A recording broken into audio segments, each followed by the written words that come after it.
This segment is sponsored by ClimateMakers. We've all had that panicked moment when your toilet starts overflowing, but help is here, and they're helping kids as well. Brian Bodatsky along with Cindy Hay Johnson joining us with much more from ClimateMakers. And of course, Cindy, you are with Camp Happy Days, and we're going to be talking about some phenomenal things going on there and a great donation. But first, Brian, let's talk with you first. What should I do? And I know most people do, but there's a lot of people that don't know. What do you do to a toilet when it starts to overflow? Well, don't panic. It's like, oh my God. Yeah, first thing, remain calm. Yeah. There's a stop valve that's usually at the lower left side of the toilet, Sure, on the wall there. You turn it clockwise and that'll shut the water off. Okay. Or you pop, there's some of the newer homes have the pop ones where you Sure. have to pop it in or out. Mm-hmm. Yeah. With that being said, there's stuff all over the floor, and you know, when the toilet is still running, sometimes I'll get up and there's that little lever that's out, that little chrome lever that's out there, and you jiggle that. What is that jiggling doing? So sometimes the lever gets loose. And just you need to tighten on the inside. Sometimes it's the flapper that needs to be replaced. You know, they're usually made out of rubber. They get brittle over time, and that could be what's actually making your toilet run.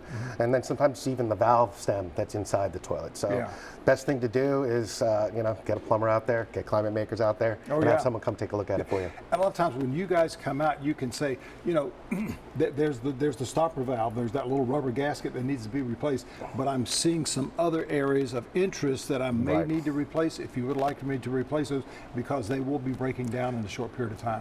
Correct. Yeah. I mean, typically they're not made to last forever. They're in water, and a lot of times they're made out of plastics, and that stuff does get brittle over time. And with a leaky faucet or a leaky toilet, that throws your water bill up high too, right? Yeah. I mean, it doesn't sound. You know, even if you have like a leak in your home or something like that, it can be going for a long time. It could really raise your water bill. And you know, if you just let it go and you don't correct it, I mean, all of a sudden you could have a spike, and then you're realizing, why did my water bill go up from $85 to $130? Well, that could be the reasoning behind it. Yeah. I remember a couple of years ago, mine was single guy, mine was about $45, $50 a month, and then all of a sudden it went up to $180. Yeah. And I called them and said, no, you've got something going on. Well, and so I found that there was something that was leaking. Yeah, I mean, it could be something in the wall, it could be in your crawl space, and there's a lot of crawl space in Charleston, and there's a lot of room for that water to go and sit before you actually realize it's an actual issue. And by that point, you know, you could have a lot of damage, especially if it's in a wall. Let's talk about tankless water heaters. Should I install one?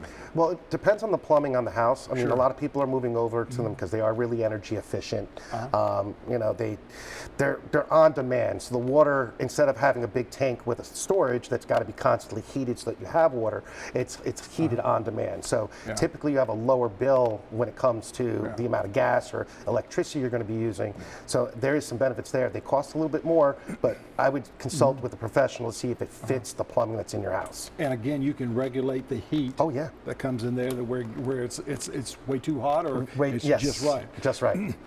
Again, with the tankless water heater, you're not completely heating that 40 or 60 gallons all the time. Right. It's got a small little reservoir, and it basically goes on demand. So you have basically endless hot water. Yeah. Cindy, what is this gentleman and his company, there's involvement that you guys have had over the last 12 years. Brian, tell us about your involvement with Camp Happy Days, and Cindy, what does it mean to you folks?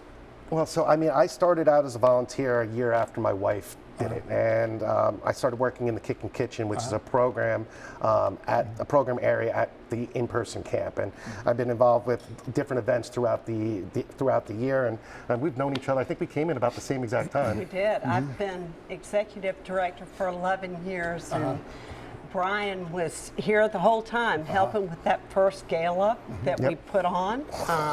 Not the first for Camp Happy Days, but the first we put on. Yes.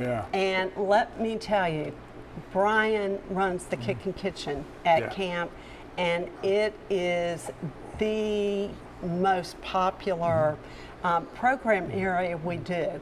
You know, he's up early. It's funny, he's usually in there by about 4:30 or 5. The kids start coming in throughout the day, and during camp, and he's just fixing the most incredible, delicious dietarily correct for all Yes. the kids. Yeah. Snacks. So he and his wife have been volunteering with us that long. And you know, at Camp Happy Days, we do cost-free, year-round programs for children with cancer and their families. But one of our, you know, flagship programs is camp.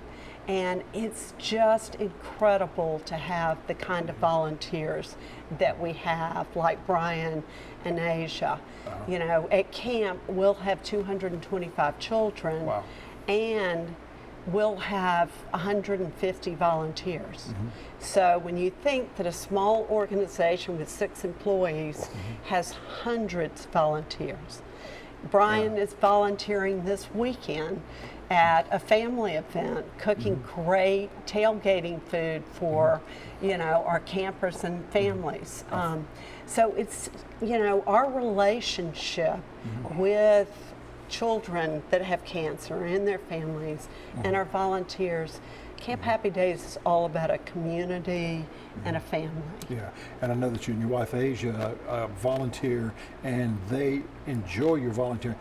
But I bet you and your wife get a lot out of it as well. Yeah, I mean, you always get more than you give. Sure. I mean, it's hard not to see these kids running around. I mean, they may have had a treatment during the day, and they got the biggest smile on their face. So whatever, you kind of like leave camp. I mean, you're sad because it's over after the week, but you're still kind of on an emotional high for like another week or two just because of what you saw. I mean, it's basically a week of just kids not really hearing the word no very often, and just they're running around with a smile on their face the entire time. Oh, absolutely. You speak about giving, you and your wife give time, but you also give a nice monetary donation. Yeah, the owners of our company, we try to be really involved with the community. You know, we donate to Ronald McDonald House, we donate to Camp Happy Days, we're involved with a lot of food banks. We're always looking at different ways to give back. So when I came on with ClimateMakers, I made it, you know, my goal to make sure that they were being included in what we were doing in the philanthropic world. Fantastic. Thank y'all for both being here today. Thank you for having us. Two so great thankful. organizations. Give these folks a call and check out Camp Happy Days as well. We're back with more Lowcountry Live right after this. Stay with us.